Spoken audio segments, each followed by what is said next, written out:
ஒரு ஊர்ல நிறைய கவிதைகள் எழுதக்கூடிய ஒரு அறிஞர் இருந்தாராம். அவர் எழுதுற புத்தகங்கள் எல்லாருக்குமே புடிச்ச மாதிரியான ஒரு புத்தகங்களா தான் இருக்குமாம். அவர் எழுதின புக்குகள இன்னொரு அறிஞர் அவருடைய மாணவர்களுக்கு வாசிச்சு காமிச்சுக்கிட்டு இருந்தாராம். அதோடைய அர்த்தத்தையும் சொல்லிக்கிட்டு இருந்தாராம். அப்போ ஒரு கவிதை ஒண்ண வாசிக்கும்போது அவருக்கே அர்த்தமே தெரியலையாம். சுத்தமா புரிய மாட்டேங்குதாம். எத்தன தடவ வாசிச்சு பார்த்தாலும் தெரிய மாட்டேங்குதாம். அப்போ போயிட்டு அந்த அறிஞர்ட்ட கேட்டுட்டு வந்துடுறேன். அதுக்கப்புறம் நான் உங்களுக்கு சொல்லி தரேன்னு சொல்லிட்டு அவர் அவங்க வீட்டுக்கு கிளம்பி போறாரு. போயிட்டு கேட்குறாரு, ஐயா நீங்க ஒரு கவிதை எழுதியிருக்கீங்கல்ல, இதுக்கு அர்த்தம் எனக்கு புரியல. கொஞ்சம் விளக்கமா சொல்றீங்களா? அப்படின்னு கேட்டிருக்காரு. அதுக்கு அவர் சொன்னாராம், இது எனக்கு தெரியும் தான். எனக்கு தெரிஞ்சு தான் நான் எழுதினேன். எனக்கு எழுதும்போது ரொம்பவே பிடிச்சிருந்துச்சு.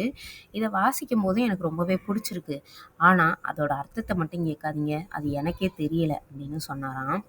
இதுலேருந்து என்ன தெரியுது அப்படின்னா, விளக்கக்கூடிய விஷயங்கள் எதுவுமே அனுபவிக்கக்கூடியதா இருக்காதாம். அனுபவிக்கக்கூடிய நிறைய விஷயங்கள் விளக்கக்கூடியவையாகவும் இருக்கலாம். எல்லாத்துக்குமே அர்த்தம் தெரிஞ்சுக்கணும் அப்படின்னு நினைக்கிறது நம்மளுடைய முட்டாள்தனம் அப்படின்னு சொல்றாங்க.